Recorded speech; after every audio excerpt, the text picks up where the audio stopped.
There might have been some progress, but for now, it is not yet known.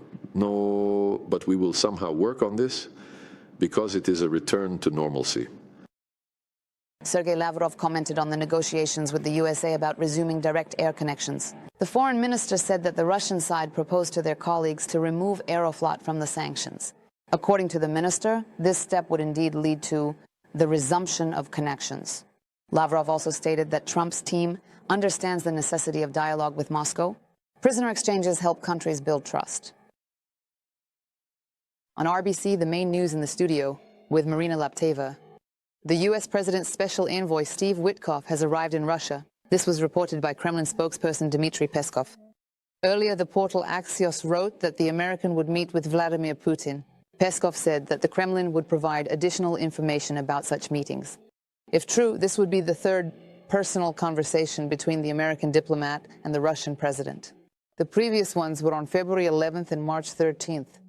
The plane used by Trump's special envoy landed in St. Petersburg.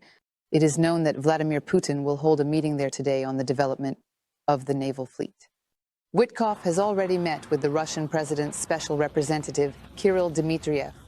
Let me remind you, the American diplomat is part of the U.S. negotiation group for resolving the conflict in Ukraine. A ceasefire is the only item on the agenda for the U.S.-Russia talks on Ukraine. This statement was made by the official State Department representative, Tammy Bruce.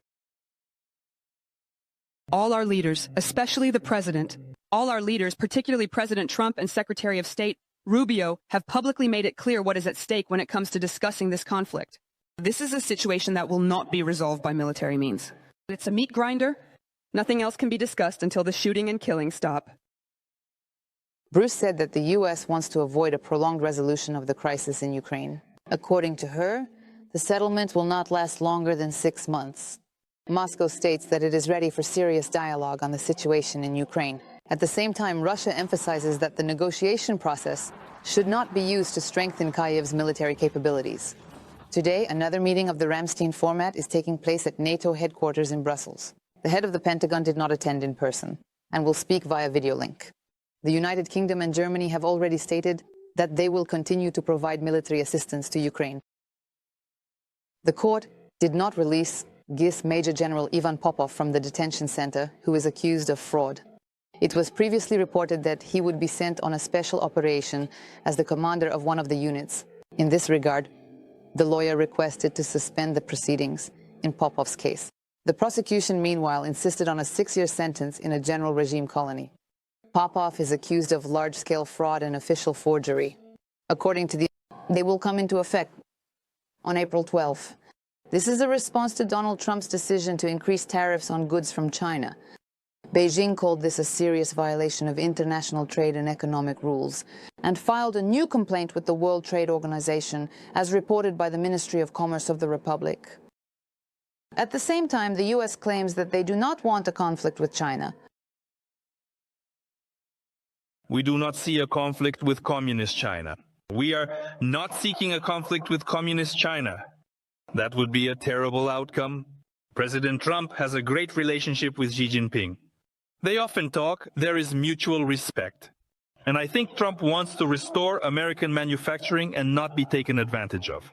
I respect that. I think Xi Jinping recognizes this dynamic.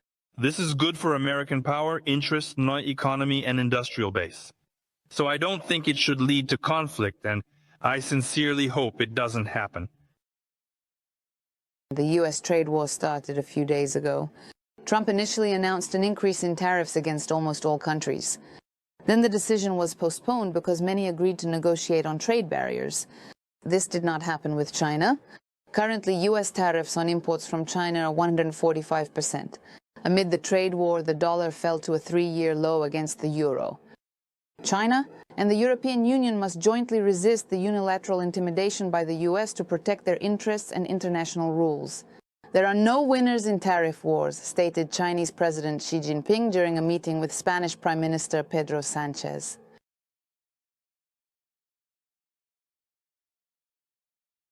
Building strategic and mutually beneficial cooperation between China and the West serves the common and long-term interests of both sides. The current global changes in the world are accelerating the evolution of numerous overlapping risks and challenges. Countries can only unite and cooperate. Beijing views the European Union as an important political and economic force and is ready to develop relations to benefit both sides and the international community. European authorities plan to visit China in July, according to media reports, but the date of the meeting has not yet been agreed upon. The day before, the head of the U.S. Treasury Department stated that the EU's attempts to turn away from America towards Asia would, quote, cut off Europe's throat. Russia could take the place of the U.S. in supplies, like the ongoing coal shipments to China amid trade wars. This is the opinion of experts surveyed by RBC regarding other resources. There is information that U.S. oil supplies to China may decrease almost to zero. In this situation, they find themselves at the negotiating table. The BRICS countries, including Russia, will decide the fate of the oil and other otse markets. In terms of form, China categorically does not accept the rude attitude towards itself, although that Donald Trump allowed. The form he chose, and that is precisely the whole point. All the Chinese are asking for is a mutually respectful conversation as equals, not for someone to come in like a boss and teach everyone else what they should do. If we talk about who is really at the table now, it is, of course, primarily China and Russia, as well as countries like those in BRICS, the Shanghai Cooperation Organization, and the Global South. This is precisely the point of what is happening. The current configuration of tariffs between the U.S. and China will encourage the use of gray supply schemes through third countries, experts say. Often Chinese goods will be delivered in their original form. Importers will only change the label and certificate of origin. Southeast Asian countries are best suited for such schemes. At the same time, analysts emphasize that there will not be widespread use of such methods. It is more likely that the U.S. will tighten control over goods. A prototype of the driverless metro will appear in Moscow at the end of next year. This was announced by the Deputy Mayor for Transport and Industry, Maxim Liksutov. This year, on the mayor's instructions, we are starting the first phase of launching the driverless metro. Software preparation is already underway. We are equipping it with special radars and lidars so that it can be operated in driverless mode. And accordingly, we are refining our information system to make all this be possible. The experiment here in the metro will continue this year and the next. And I am confident that by the end of next year, we will have a working prototype of a metro car capable of operating fully in driverless mode, taking into account the intervals of the Moscow metro. According to Liksutov, there are metro lines in the world with driverless trains, but with the intervals familiar to Muscovites, 90 seconds and below. No metro system in the world operates in a driverless mode. He added that the main task when transitioning to the new technology is not to worsen the service that Muscovites are accustomed to. Crowds in Oman vehicles in Moscow's Lefortovo. Today, a farewell ceremony is being held there for musician Pavel Iblev, better known as Pasha Technik.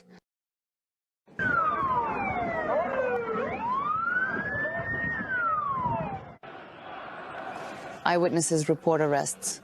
Judging by the footage, most of those gathered are teenagers. The church staff had to close the gates, but the musicians' fans started climbing over the fence. The street next to the farewell location is blocked by